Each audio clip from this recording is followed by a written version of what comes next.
अर्ध आयु काल, अर्ध आयु काल, अर्ध आयु काल,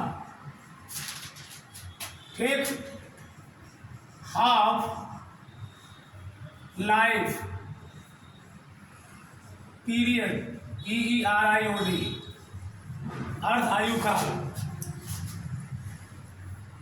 अर्ध आयु काल। देखो अर्ध आयु काल होता क्या है? किसी भी अभिक्रिया में उसकी प्रारंभिक सांद्रता के आधा होने में लगे समय को हम लोग कहते क्या है? अर्ध आयु काल। अर्ध आयु काल मतलब ये है, जैसे हम बात के उदाहरण की, कोई कंटेनर है, हम गेहूं पिसाने के लिए चक्की पर गए, 10 किलो गेहूं लेकर गए चक्की पर, 10 किलो गेहूं चक्की पर लेकर गए। ऐसा तो कोई टाइम होगा जब 10 किलो गेहूं 5 किलो आटे में क्या हो गया होगा? बदल गया होगा, नहीं बदला होगा? तो जिस टाइम पर जो 10 किलो गेहूं था वह पीस करके किस में बदल गया? 5 किलो आटे में चेंज हो गया। यानी पहले उसकी मात्रा थी 10 किलोग्राम, कोई ऐसा समय होगा जहां पर उसकी मात्रा कितनी हो गई गेहूं की? 5 किलोग्राम। यानी उस अभिक्रिया में प्रारंभिक सांद्रता को आधा होने में जो टाइम लगा है, यानी गेहूं के 10 किलोग्राम से 5 किलोग्राम होने में जो समय लगा, 5 मिनट 2 मिनट जो टाइम लगा, उसी टाइम हम लोग कहते क्या है? अर्ध आयु काल। तो किसी भी अभिक्रिया में उसकी प्रारंभिक सांद्रता के आधा होने में लगे समय को उस अभिक्रिया का क्या कहते हैं? अर्ध आयु काल कहते हैं। तो लिखो, किसी अभिक्रिया में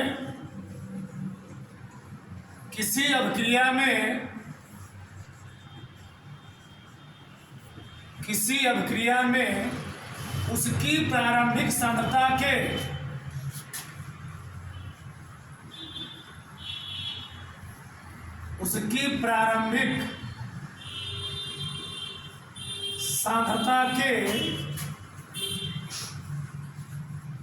आधा, किसी अभिक्रिया में उसकी प्रारंभिक सांद्रता के आधा होने में लगे समय को उस अभिक्रिया का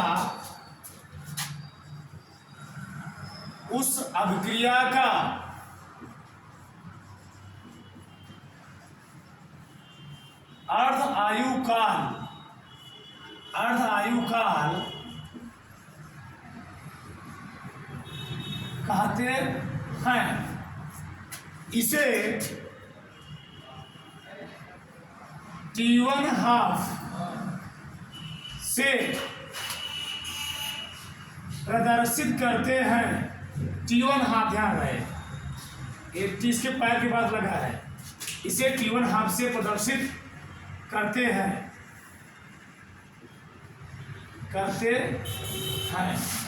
ठीक ना?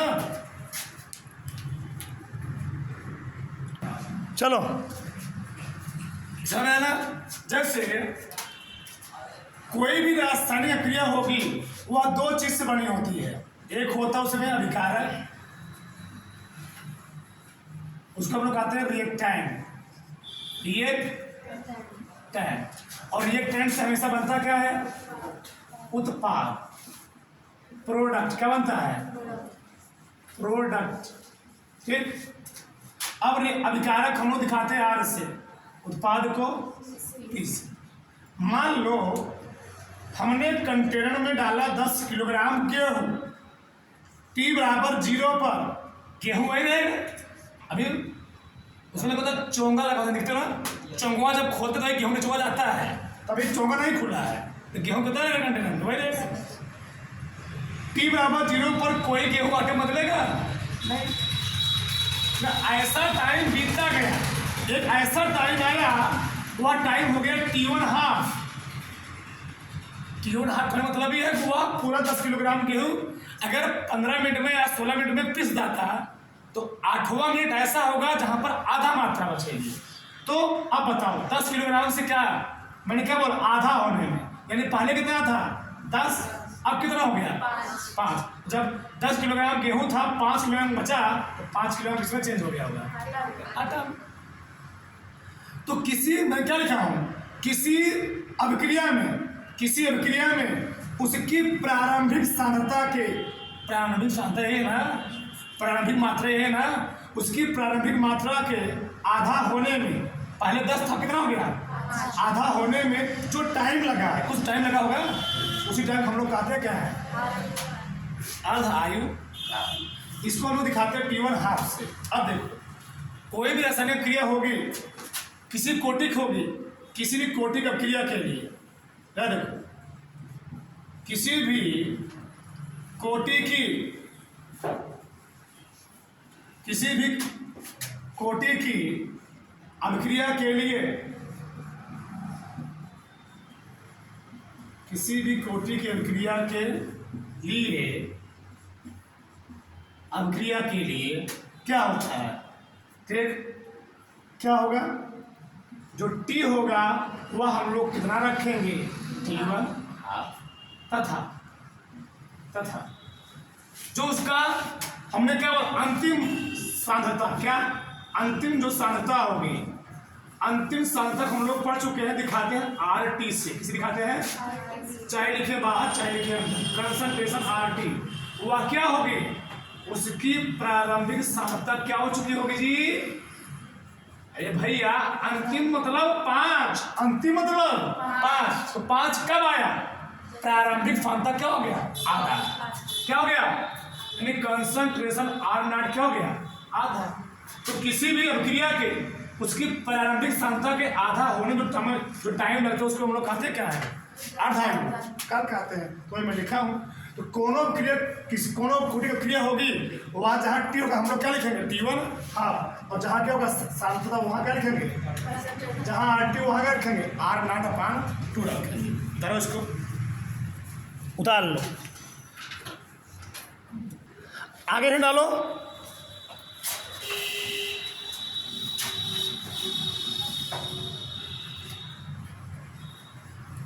सभी कोटि की क्रियाओं के लिए,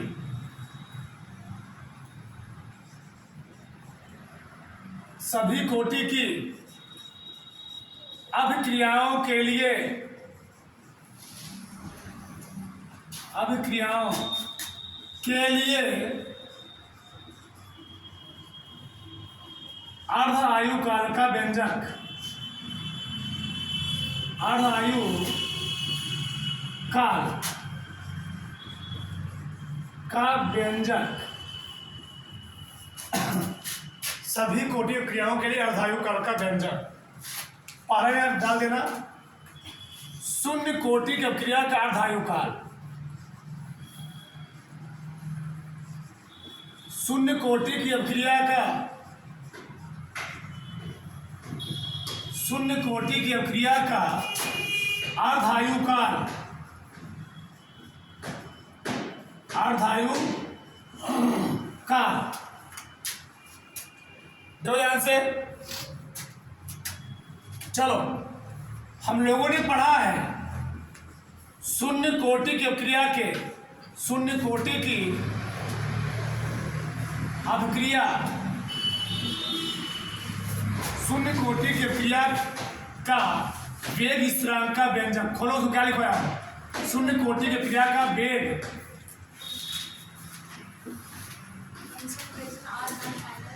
का व्यंजक क्या लिखाया हूं, के बराबर के कंसंट्रेशन R0, चाहे बाहर लिखो चाहे अंदर, R0 माइनस कंसंट्रेशन RT बटे T, यही लिखाया हूं। हमने क्या बोला, परंतु, परंतु अर्धायु काल के लिए, अर्ध आयु काल के लिए, अर्ध आयु काल के लिए बताओ क्या होगा, हमने क्या बोला था, T बराबर क्या रखना है T1 हाफ, तथा RT के स्थान क्या रखना है, क्या R0/2, ठीक है ना। इसको वाला समीकरण नंबर 1। तो समीकरण 1 में टी तथा किसका मान रखने पर, आर टी का मान रखने पर। चलो, तो समीकरण 1 में टी तथा किसका, आर टी का मान रखने पर रखो। आ गया के बराबर आर नॉट। एक मिनट, अभी तुम क्वेश्चन हटा दो, कंसेप्ट हटा दो, माइनस आर टी के स्थान क्या रखेंगे, आर नॉट बटे क्या, दो से मल्टीप्लाई होगा, क्या आएगा 2, टी का मान रखो T1 half, 2 r naught minus r naught. एक काम करते हैं, इस T1 हाफ को हमको T1 हाफ निकालना है ना, तो T1 हाफ ऊपर चले जाते हैं, इसको नीचे चले जाते हैं, इसको नीचे, इसको ये इसी में निकालना है ना, T1 हाफ। क्यों कहा है सर, है गुणा किया जो गुणा किया आर नॉट माइनस आर, कहाँ 2 है सर जो वहाँ पे राशन आएंगे, वहाँ पे राशन है, फिर 2 का गुणा करेंगे, फिर 2 आर नॉट माइनस। अच्छा, हाँ बटे यहाँ 2 भी है ना, निचवा क्या है बटे के, ठीक। चलो क्या आ गया, सही ना, आ गया T1 हाफ बराबर क्या है बताओ, 2 आर नॉट बटे घर लेना जी, आर नॉट अपान क्या हो जाएगा 2 के, सही है ना, कोई दिक्कत नहीं। आ गया T1 हाफ बराबर आर नॉट बटे 2 के, ये आ गया शून्य कोटि क्रिया का अर्धायुकाल का व्यंजक। यानी क्या होता है, शून्य कोटि क्रिया का जो अर्धायुकाल होता है वो उसकी प्रारंभिक सांख्यिक क्या होता है, समानुपाती, हम कहें अनुक्रमानुपाती होता है। तो उतारो उसको, देखो इससे निष्कर्ष निकलता है कि इससे निष्कर्ष निकलता है कि शून्य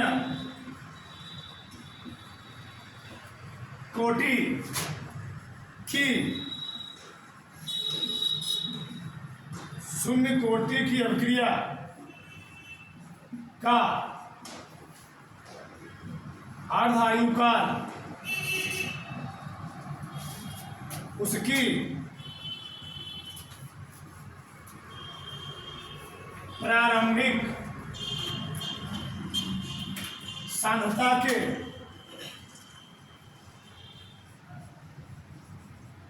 अनुक्रमानुपाती होता है, उसकी प्रारंभिक सांद्रता के अनुक्रमानुपाती होता है।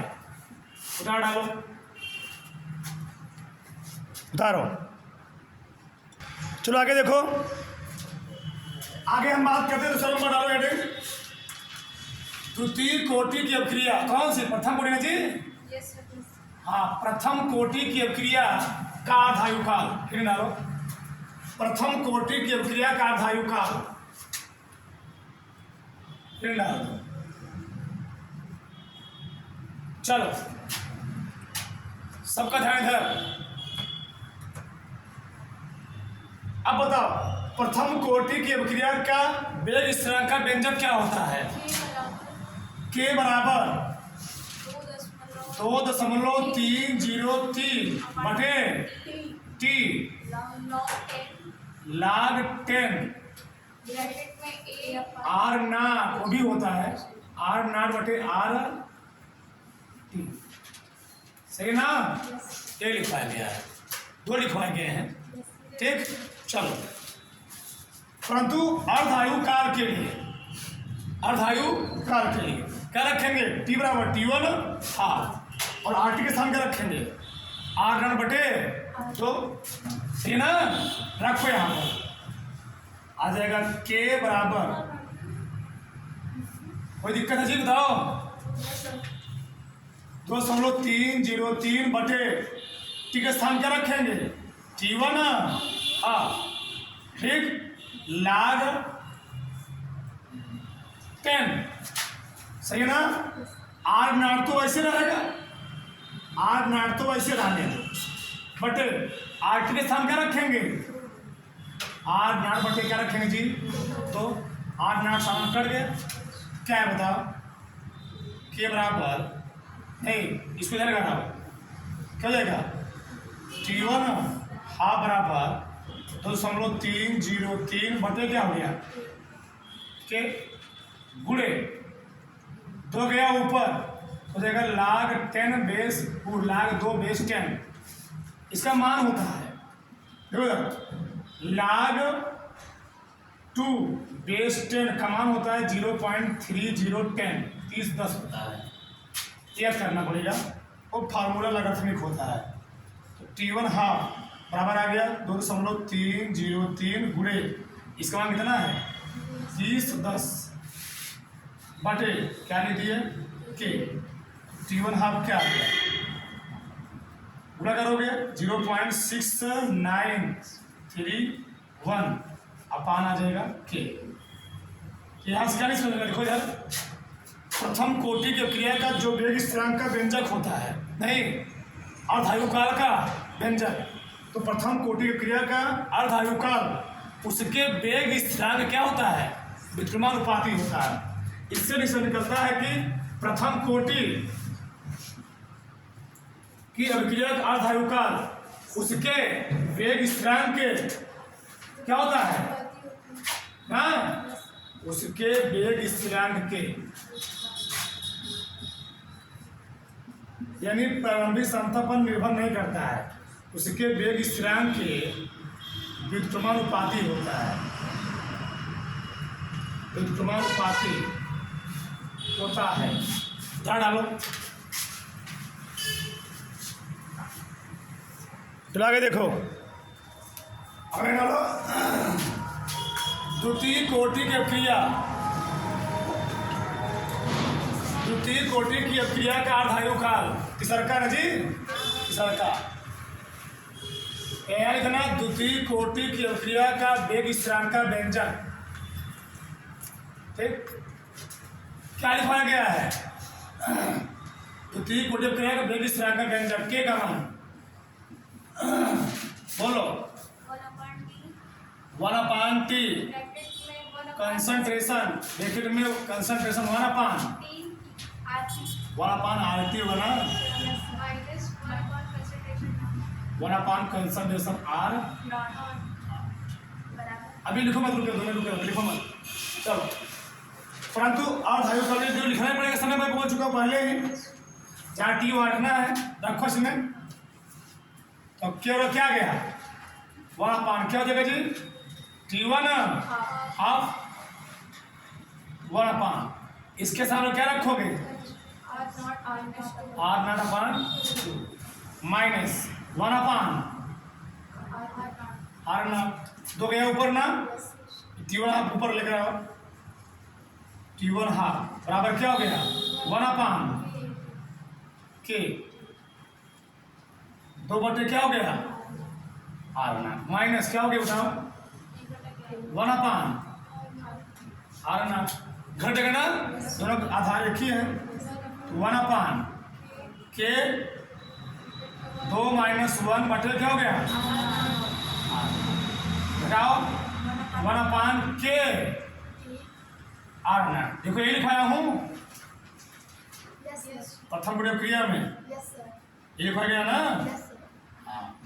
मैं वहाँ क्या लिखा हूँगा कि प्रथम कोटि के क्रिया का जो अर्धायुकाल होता है उसके प्रारंभिक साधारण क्या होता है, व्युत्क्रमा, लिखवाया हो ना, यही लिखवाया हूँ ना, लिखवाया यहाँ में एक चीज़ है ना, यहाँ मैं लिखवाया हूँ K2, क्या लिखवाया हूँगा K2, क्यों, द्वितीय कोटि क्रिया है, तो द्वितीय कोटि का 2 लिख दो, इस सवाल में क्या चलेगा, द्वितीय कोटि क्रिया का वेग स्थिरांक है, यहाँ में लिखो K2, यहाँ में लिखो K2, यहाँ में लिखो K2, यहाँ में लिख दो, इससे मालूम चलेगा कौन सी क्रिया है, द्वितीय कोटि की अभिक्रिया। सर जो शून्य कोटि की थी उसके लिए शून्य लिखना पड़ेगा, नहीं कोई दिक्कत नहीं, उससे कोई दिक्कत नहीं, ठीक, उससे प्रॉब्लम नहीं है। अब देखो निष्कर्ष क्या निकला इससे निष्कर्ष निकलता है कि द्वितीय, क्या लिखोगे यहाँ पर,